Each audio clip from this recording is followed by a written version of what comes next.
জ্বর কোনো রোগ নয়, রোগের উপসর্গ মাত্র। শরীরে কোনো জীবাণুর সংক্রমণ ঘটলে জ্বর হয়। সারা বছরই বিভিন্ন কারণে জ্বর হতে পারে। এক এক ঋতুতে এক এক সংক্রমণের প্রকোপ বেশি থাকে। বছর জুড়ে হচ্ছে ডেঙ্গু, চিকুনগুনিয়া, জিকা সহ নানা রোগ। এখনকার সাধারণ ভাইরাস জ্বরেও তাপমাত্রা 104 থেকে 105 ডিগ্রি হতে পারে। জ্বর হলে শুরুতেই আতঙ্কিত হওয়া ঠিক নয়। বেশিরভাগ জ্বর এখনও ভাইরাসজনিত। ভাইরাস জ্বর প্রথম দিকে তীব্র ও কষ্টকর হলেও দ্রুতই ভালো হয়ে যায়। যে রোগে যেমন ব্যথা হয়। চিকুনগুনিয়ায় জ্বরের সঙ্গে গিঁটে ব্যথা পরিচিত উপসর্গ। হাঁটু, কোমর সহ বড় গিঁটগুলোয় ব্যথা হয়।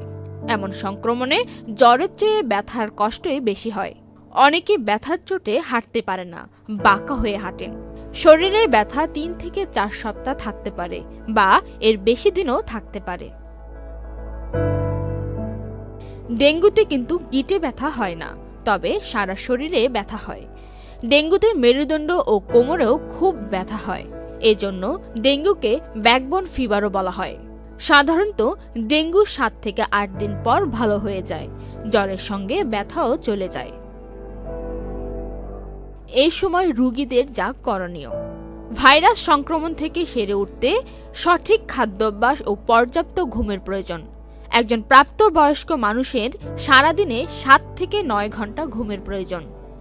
ঘুম কম হলে ক্লান্তি ও শরীরে ব্যথা যন্ত্রণা বাড়ে। জ্বরে শরীরে অনেক ঘাম হয়, তাই পানি ঘাটতি হয়। শরীর ডিহাইড্রেট হয়ে পড়ে, এতে শরীরে ব্যথার তীব্রতা বাড়ে। তাই যে কারণেই জ্বর হোক, অন্য সময়ের চেয়ে 1 থেকে 1.5 লিটার পানি ও পানীয় খাবার বাড়িয়ে দিতে হবে। শরীর থেকে যত বেশি টক্সিন বের করে দেওয়া যাবে, ততই শরীরের ব্যথা কমবে।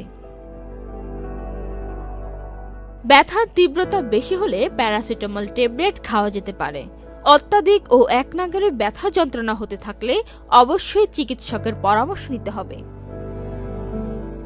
পান্না আক্তার।